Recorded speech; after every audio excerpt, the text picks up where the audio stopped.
Good morning. Grace and peace be with you. Please be seated. We are in Jericho. Jesus is passing through Jericho to Jerusalem because it's Passover. And he makes it clear he's not going to hang around, he's just passing through. Jericho, as it turns out, is the oldest known city in the world. Archaeological excavations go back as far as 11,000 BC. Around the 6th century, the Babylonians destroyed it, and then by the 4th century, it became the private estate of Alexander the Great. Then, under Julius Caesar, Mark Antony had it as his private retreat, and he gifted it to Cleopatra. Herod the Great then leased it back from Cleopatra for his own purposes. When Mark Antony and Cleopatra committed mutual double suicide, then Emperor Octavius passed the rule of Jericho to Herod officially. And Herod, for his part, maximized the delightful landscape. There's lots of water there, lots of palm trees. He added a hippodrome, he built aqueducts, he began to make it the tremendous showcase that it was by Jesus' day. And in Jesus' day, in our story, it is in fact a winter retreat for the aristocracy of Jerusalem. So think about your favorite ski resort or a very upscale summer retreat you might go to or hope to go to, Jericho. Now, that means something in particular for Zacchaeus, our tax collector. The way someone became a chief tax collector was that the Romans would bid out the job. And either a single person, if they were rich enough, or a group of people, if they pooled their money, would bid on the right to become the tax collector for Rome. And for the city of Jericho, that would have been quite a lucrative adventure. It was a thoroughfare and a wealthy area. So what it means that Zacchaeus is the chief tax collector is that he successfully bid on that job, won it from the Romans by bidding the highest bid, paid that up front to Rome, and then his job as the chief tax collector is to make back his money and then some. So the people themselves rarely knew what the taxes were. There were no tax charts. The tax collectors would simply come and exact a price. And that number could go, well, it probably didn't go down very often because they had to make their money back. But it could go up, up, up, depending how corrupt, how willing to extort that tax collector was. Now, what does that mean? Basically, it means that Zacchaeus, who's the on-the-ground local chief tax collector, so he has his individual tax collectors that he probably is also extorting from, adding required monies, right? Think mobster movies, right? They go around and collect from the local mom and pop shops. So Zacchaeus is someone who is in bed with the Romans, collaborating with the oppressor at the expense of his fellow countrymen. So when we hear in the Gospels over and over again, sinners and tax collectors, that's why. The community hated these people. They were traitors, and they abused their own people for their own personal gain. In fact, what the rabbis taught was that tax collectors sat in the same category as murderers and thieves. And this category, murderers, thieves, tax collectors, You could break your promise to them and it wouldn't count against you. It wasn't a sinful thing. The other thing about tax collectors is their money was not acceptable in the temple or the synagogue because it was so dirty. Tax collectors were not allowed to be witnesses in Jewish court. They were despised.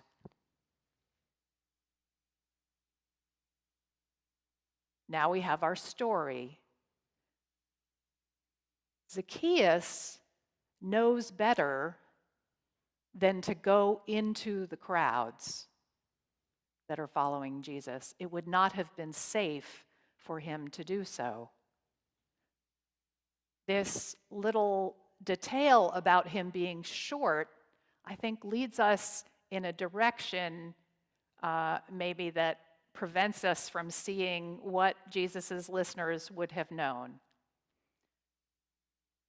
So maybe Zacchaeus was short, but that wasn't his problem. His problem was that it wasn't safe for him to mingle in the crowds. He desperately wants to see Jesus. Now, in Middle Eastern culture, a rich, important person should not have to make a way in a crowd. The crowds would show that person honor and create an opening, create a path for them, but not for a tax collector. All those people in the crowd would have been all too happy to stick a knife in Zacchaeus' back. It was not safe for him to go out in the crowds, and he couldn't see over their heads. So he goes past Jericho. He runs, which is a strange thing for a grown man to do. No self-respecting grown man would run in that culture. And he goes outside of Jericho. He's waiting for Jesus to get all the way through the city and be outside the far edge. Hopefully there won't be so many crowds, so then he'll be able to see. And he sees this sycamore tree. And there was something special about sycamore trees. There were rules about where you could plant them because they were so enormous. You could not plant a sycamore tree within 75 feet of either 75 feet or meters. I'm not remembering. And there's a difference, I know. There was a distance specified. You could not plant a sycamore tree too close to the city because of its size and massiveness. So this tree he climbs up in is massive. Sycamore trees were also known for their low-lying branches and tremendously dense leaves. So Zacchaeus is trying to get past the crowds, and he's trying to hide so that no one sees him. Because not only do grown men not run, they don't climb trees in this culture. So Zacchaeus is up in the tree, and Jesus catches sight of him. If Jesus catches sight of him, that means the crowds could see him too. And somehow Jesus knows his name. Now, Jericho's a major city. How would Jesus know Zacchaeus' name? Well, the crowds have caught sight of Zacchaeus and they are delighted. It's like catching someone you dislike in an uncomfortable situation, someone who has power over you, and now they're trapped and humiliated, and it's great joy for the crowds. And they are hurling insults at Zacchaeus, calling him by name, insulting him in ways that they could never do face to face, but in the safety of the crowd, they are catcalling Zacchaeus. And Jesus calls up to him and he says, Zacchaeus, I will be dining at your house today. I'm going to be lodging at your house. Now, what does that do? How does the crowd understand that? Jesus has made plain that he is not going to stop in Jericho, and they have tried to offer him honorable important homes to banquet in, to lodge in. He would honor the community if he stayed. They have offered him the best they have to offer. And what does he do? He's outside the gate, and now he's turning around and coming back to lodge and dine in the house of the despised arch tax collector. That is profoundly insulting to this community. Not only that, but tax collectors are unclean, and Jesus is on his way to Passover. If Jesus eats in Zacchaeus' house and sleeps in a bed in his home, he too will be defiled and will need to be ritually cleansed before heading further to Jerusalem. Is that the way a Messiah behaves? Surely not.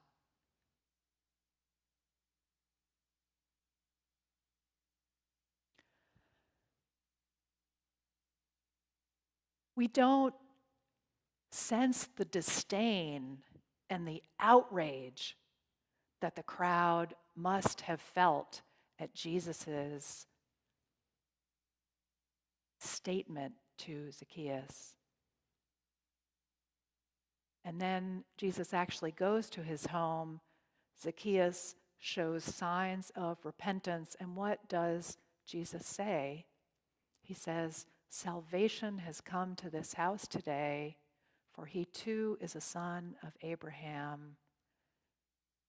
I have come to save the lost." Jesus is quoting here from Ezekiel 34, and his listeners would have understood it. Ezekiel 34 is where God says, "I myself will shepherd my flock. I will recover the lost. I will bind up the broken. I will care well for them. I myself will lead my flock." Jesus is making clear in this story that God is not just willing and interested in forgiving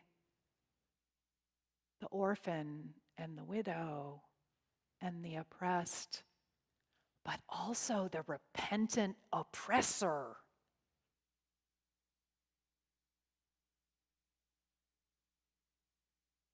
This is a strong message even for us today as human beings. There are always people that we put outside the pale, beyond the limits of our mercy and forgiveness. Today, maybe we'd call it cancel culture, shunning, ostracizing people, cutting them off. And there are real reasons that we do it.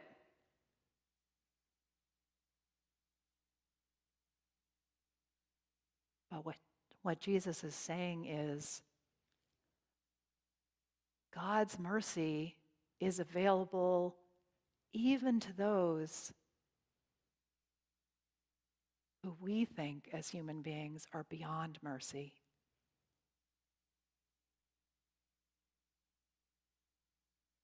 And that's a hard pill to swallow for human beings. We're not sure that we like that. It's good for us, but we're not so sure about those people over there. Are they really within the realm of God's mercy? How could that be?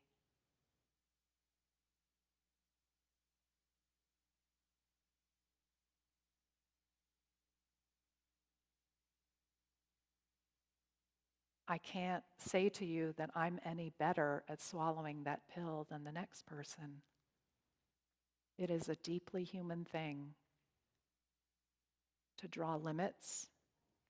And of course, we want justice, and we know that God is a God of justice. But there's something that there's a relatively new term for but I think has probably always existed.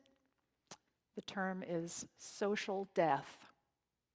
It's when someone is treated as less than fully human, even though they are physically present. So you can imagine a high school cafeteria, right? There are people being treated that way. Maybe some of us remember being treated that way as teenagers. Nowadays it happens online. People are canceled. People are shunned in various ways and punished. There are other ways to think about that too, because basically that term, what it refers to is someone who has lost their social value and their social connectedness, even though they are still a live person. And so I think we can expand that to people who are terminally ill or chronically ill or blind or deaf or handicapped or cut off because of some physical reality. And we all know, if we've ever been in that situation or had a friend who's been in that situation, that all of a sudden that person is no longer a person, they're their illness. And their social value and their social connectedness is at risk. And in our modern lives, I would say Alzheimer's and dementia, that's a real tangible situation where this becomes true, where the person is somehow there, but their social status, their social connections, they're cut off from those.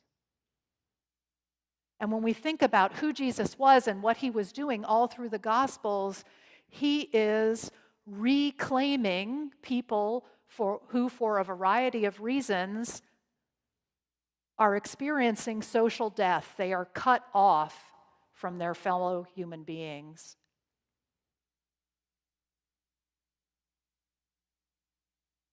That's what Ezekiel is about. That's what God has always been about, and that's what Jesus is about. And then the question becomes, as Christians, is that what we're about? Amen.